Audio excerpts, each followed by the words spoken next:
Okay, so in this video, I'm going to talk about term life insurance and a little bit about how term and life insurance works. So in terms of some of the general features of term life insurance, it pays a death benefit at the death of the insured person. So basically, if the insured person dies during the insured period, then the benefit that's specified is paid out. Now, that does bring up an important characteristic for term life insurance, and that is the length of time or the term that's associated with it. So the policy for term life insurance is only valid for the specified length of time, which is called the term. So if you purchase a 10-year term life insurance policy, it's only in effect for 10 years. If you die 2 days after the 10 years is over, too bad. They aren't going to pay anything out for that. So in this case, basically what's key here is the length of time or the term. Now, this is also something to think about as it relates to kind of how things progress as you get older. So if you're 25 and you buy a 10-year term life insurance policy, or even a 20-year term life insurance policy, during that window of time, your probability of death is relatively low because you're still reasonably young. And so statistically speaking, your chance of death is reasonably small, and therefore the term and policy is going to be pretty inexpensive. If you are, say, 65 and trying to buy a 10 or 20-year term policy, it's going to cost a whole lot more, if it's even possible at all, because the mortality rate for somebody who is 65 over the following 10 years going to 75, or 20 years going up to 85 is pretty high. So generally speaking, term policies are going to make a bit more sense if you buy them when you are younger and they last for a period of time and you anticipate not needing any life insurance by the end of the term. And term policies are, generally speaking, pretty close to pure insurance in the sense that you are paying specifically just for that death benefit. So you pay a certain amount. If you die during the insured period, they pay out the specified amount, and that's it. And there's no cash value. So that means there's no value is like built up in the policy over time or anything like that, which happens with certain other types of life insurance policies. So if you don't die, you don't get anything from the policy. If you die after the insured period, there's nothing that comes from the policy. There's only a payout if you die within the period, or if the insured person dies within the period. So again, generally a low-cost option for younger people. Now, there are a few different flavors of term life insurance policies. First one I'm going to talk about is annual renewable term. So in this case, it's a term policy, but you are insuring for 1 year at a time, and you renew it each year. Because you become progressively more at risk of dying as you get older, the premiums you pay will increase annually. So every year you'll expect to pay a little bit more for the same level of coverage. Another type of term life insurance policy is something that's called a level term policy. In this case, you have the same premium and the same coverage over the entire term, okay?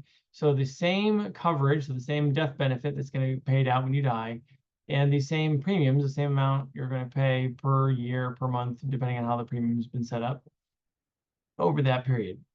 There is also something called a decreasing term policy. A decreasing term policy, those are policies that have the same premium during the period.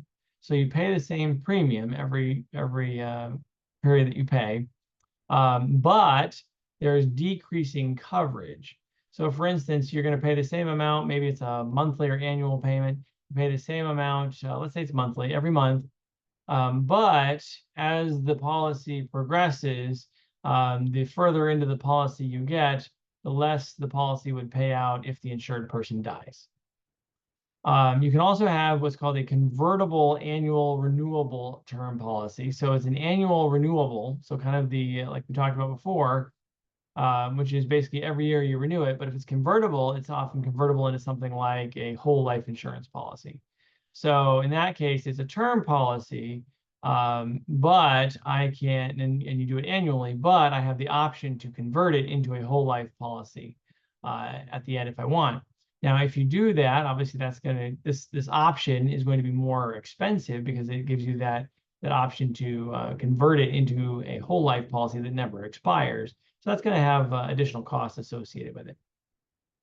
Ultimately, you can also have group term policies. So if you are a member of a particular group, then you could have a term policy that is linked to the group and the members of the group.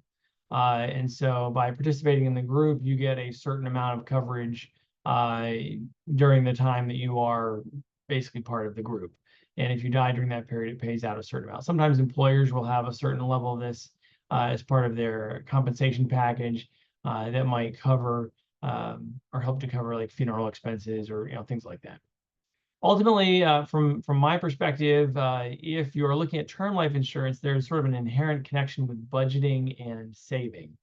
And here's what I mean by that. If you are budgeting and saving, then maybe you start out when you're early 20s, you don't have any savings, you've got debt, you start a family. So there are people you would want to protect financially were you to die at that point. Because if you passed away, they wouldn't have you in contributing to the household or helping with childcare or whatever the case may be. And so you want life insurance, right? Well, if you are also budgeting and saving for, say, retirement and other things, then as you get progressively older, what should happen is your need for life insurance should actually decline. So, for example, by the time you are getting close to retirement age, if you've already been budgeting and planning and saving, and you've set aside a significant retirement nest egg, well, at that point, if you died, you don't necessarily need the insurance payout as much because you are leaving your retirement nest egg to whoever you are leaving behind. And at that point, you have that money, and there are less people that would have to live off of it. So if you are budgeting and saving adequately for retirement, as you get progressively closer to retirement, your insurance needs should decline. Also, as you kind of progress towards your kids getting older and eventually moving out of the house, well, you don't necessarily need to pay for their expenses anymore. If within the next 20 years, they will graduate high school, they're gonna be out of the house, supporting themselves, things like that. So if that's the case, then your need to pay for children would decline, and you would not have as much in terms of needs.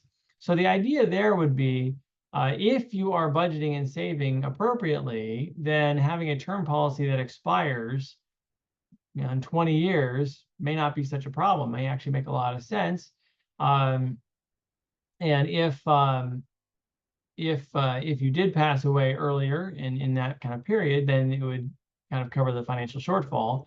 But if you didn't pass away during the insured period and you passed away after the insured period, you've already gotten to a point in time in your life financially, in which case you have significant savings. You're not going to leave anybody behind who's going to be destitute.